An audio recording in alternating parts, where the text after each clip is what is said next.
Hey, what's going on guys, it's Bagas here, and today we are going to be reviewing our first feature-length documentary, March of the Dinosaurs. Also, fun fact, which I know this is a phrase I say way too much, but this is the documentary film that I remember seeing the most as a kid, even getting the associated app and also using my parents' money for it. So I'm feeling pretty nostalgic right now. But is it actually as good as I remember? Let's find out. Also, I feel like I don't really need to say this anymore, but spoilers, because the way my reviews are structured, I'm basically going to be retelling the entire film. So if you haven't watched it, watch it first. March of the Dinosaurs is a 90-minute documentary film featuring the dinosaurs of the North. The story focuses on two perspectives: the dinosaurs that migrate to avoid the cold, dayless winter through the lens of a young Edmontosaurus named Scar, the other being from the perspective of the dinosaurs who stay behind through the lens of an adolescent Troodon named Patch. Also, side note, Troodon isn't actually a valid genius anymore, but for the sake of simplification, I'ma just keep calling it that. The film begins with beautiful establishing shots of the summer forest before introducing us to the two main characters we will follow: Scar, a young Edmontosaurus, and Patch, an adolescent Troodon, while foreshadowing future events. We also get to see Patch unsuccessfully hunt an opossum, showing his inexperience and setting up his arc in the film. Then, as the first night arrives, I like how it feels like a horror movie with the no music, as we see glimpses of something big stalking Scar, and he narrowly avoids having his head bitten off before running away. And I like how the daylight, the source of safety to Scar up to this point, being the thing that actually saves him from his pursuer. Summer further dwindles down and in comes the second night, and I like how it feels more intense because we know from the first night what is out there. And of course, in the usual horror movie trope, a character makes a stupid decision that ends with a young female being killed by a Gorgosaurus. And I like how the kill was done in slow motion as it builds suspense and anticipation before the impact. As daylight comes, the Edmontosaurus herds begin their migration south, leaving the Arctic forest where a pack of Troodon feasts on the Gorgosaurus spoil before the king arrives and, well, the encounter ends just the way you expected it to. Back with the herd, Scar encounters his first hurdle, a freezing blizzard, and he almost collapses until an old-timer comes to his rescue, providing some shielding from the cold. Then he encounters his second challenge, a frozen lake filled with deep-sea killers. Also, a side note, this plot is really reminiscent of another film, but I can't put my finger on it.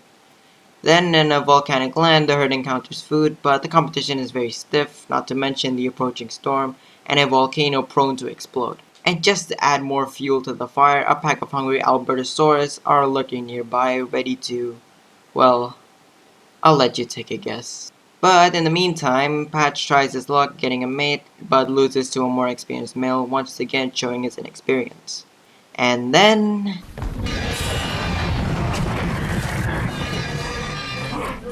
a slaughter happens, and as if Scar didn't have enough problems already, one of the Albertosaurus decides to chase after him, and this thing is virtually unstoppable. Not even being set on fire could stop it. But like pretty much every villain, it of course waits to kill Scar rather than just doing so. Though to be fair, its back was on fire, so I guess that's more reasonable. Then nature takes its course, sweeping the Albertosaurus away in a tsunami, with Scar just barely getting up the bank in time. Separated from the herd, Scar is once again alone. That is, until he encounters the old-timer that saved him, but unfortunately the Albertosaurus just refuses to die. And can we just take a second to appreciate the sheer determination of this thing? It got set on fire and swept by a tsunami, and is still able to stand, going on its quest to kill the Edmontosaurus. That is dedication right there. Good for you, Albertosaurus.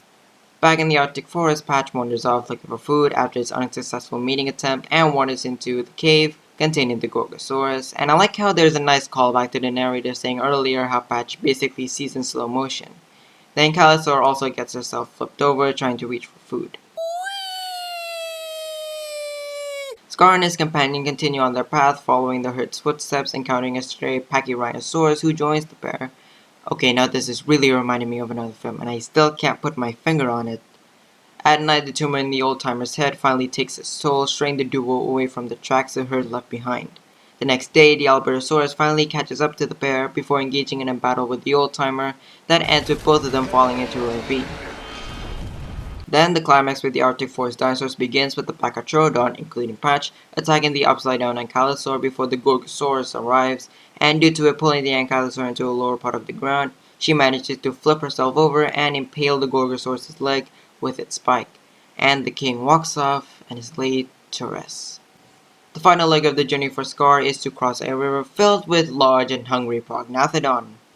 But the female Pachyrhinosaurus she was traveling with catches up alongside her herd, and with the safety in numbers, Scar manages to make it across. And actually, I like how Scar disappears at one point and they make you think he didn't make it. It was a nice shock for the audience that also brings a sense of relief when he does show up. He finally reunites with his herd, and look, Patch manages to get his own win, inhabiting the cave of the former king, and getting himself a mate. Honestly, after the disappointment I felt watching Giants of Patagonia, this definitely lifted my spirits up. And actually, I remember how I said in Giants of Patagonia how it was trying to do way too much at once and would have benefited from a longer runtime. Well, this film did exactly that and succeeded. The two perspectives the film showed also gives us contrast and comparison of how the two main characters deal with the harsh conditions of the Arctic, and I really like that aspect of the film. Also, there was a lot of foreshadowing in the film, and I enjoyed every bit of it because it gives you a sense of expectation for those new to it, and for those rewatching it, including me, a sense of like, wow, they really foreshadowed a lot. And it also doesn't make it seem like major events come out of nowhere, because they're always like foreshadowed in an earlier scene. On the characters specifically, I like the arcs the two went on, with Scar learning to survive on his own, and Patch learning how to use the tools he was gifted with, and it gives a sense of development and progression to the story that also is not, how do you put it, too, I guess, human-like? And by that I mean like the characters and arcs still feel like something that animals in the real world would go through, as opposed to something a human character would go through. Also, on the topic of characters, I was really amazed that they managed to convey a lot of emotion, especially with Scar. Because even without the narrator telling you, you can still see his emotions just by looking at him. I found that really impressive considering that they also managed to avoid him from making too human-like emotions, like some other documentary.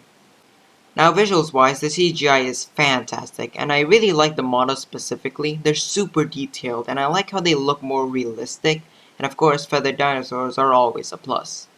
Also, the transitions between Scar's perspective and Patch's perspectives were done extremely well because despite the fact that they're just hard cuts, they always feel linked, whether it's a frozen body of water or blood drops transitioning into water droplets. They always feel connected and also come in good stopping points for whatever perspective it was on. However, one problem I do have with the visuals is that sometimes the blending with the environment can be a bit weird, but that may just be me. So that does bring me to my one other major criticism, that is that the film doesn't really have a science element to it. I mean, there are for sure instances of the narrator saying some science facts about the dinosaurs, but it's clear that it's not the focus. So its status as a documentary, or at a very least a good documentary, is somewhat questionable. Despite all that though, I think it was a good decision that I didn't focus on the science because it allowed them to flush out the story unlike some other documentary, and therefore we end up with a better, more quality product. So in conclusion, this is a good film, and really my only criticism is that it doesn't really serve as the best source of education, but it worked out at the end, and I say if you haven't given it a try, do so, because it's a good story with good well-developed characters, and a plot that whilst is simplistic in the grand scheme of things, serves to develop the characters and the story. By the way, why does this thing only have a 6.6 on IMDb? It deserves at least an 8. Alright, tier list time. I try to keep this brief because honestly my throat hurts a lot. I'm just dry. Okay, anyways.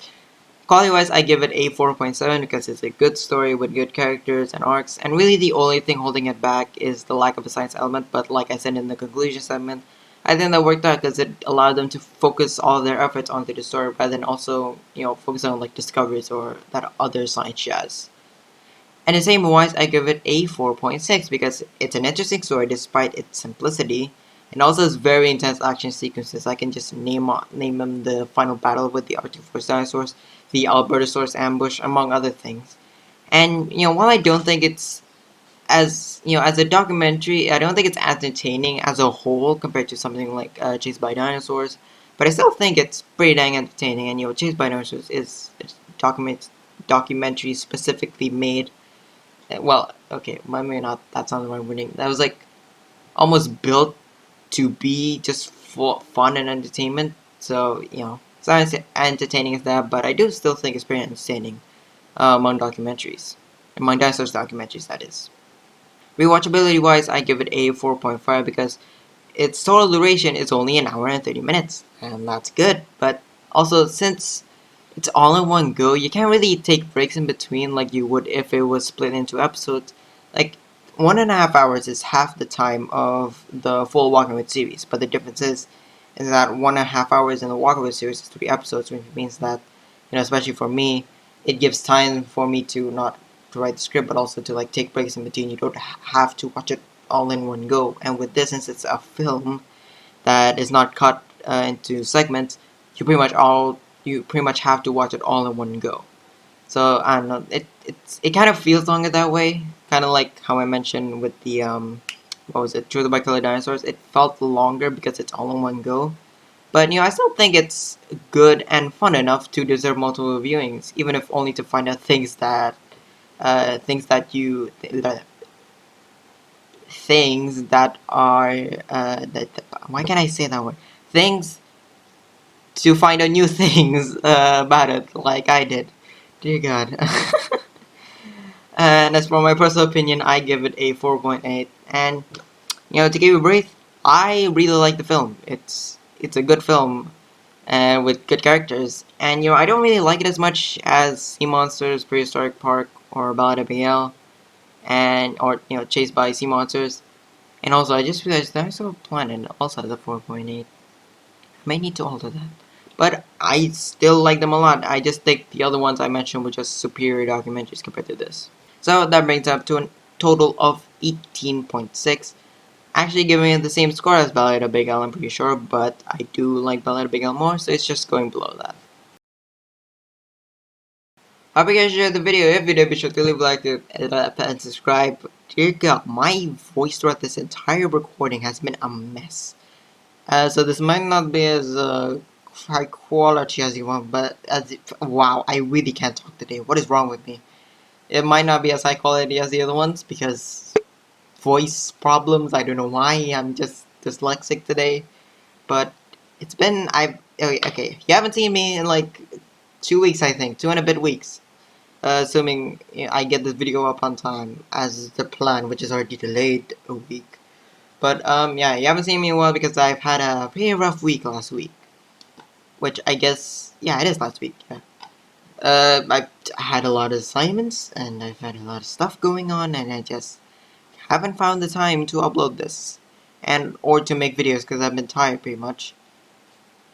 And as you can probably tell, I'm still kind of not completely recovered considering how dyslexic I was throughout this entire recording session, which is all in one go, and my throat hurts. So did I plan anything else to say in this? I read the script like a week ago, so yeah, looking at the script, I have a feeling it's gonna be a long video since it's like a lot of words. I think it's like 1800 maybe, I'm not sure. Actually, hold on, I can literally just check. It's 1900 actually. So yeah, it's gonna be a long video, and I'm not, although it is finals actually after this. So I have my semestral assessment for my first semester of 11th grade. Which, now that I think about it, I'm not the best to record a video, but hey, I do what I wanted. Also because of that, I have free time. I'm not gonna spend all that time studying. But anyways, yeah, I'll try to keep it brief. My throat hurts. I'll see you in the next video. Bye.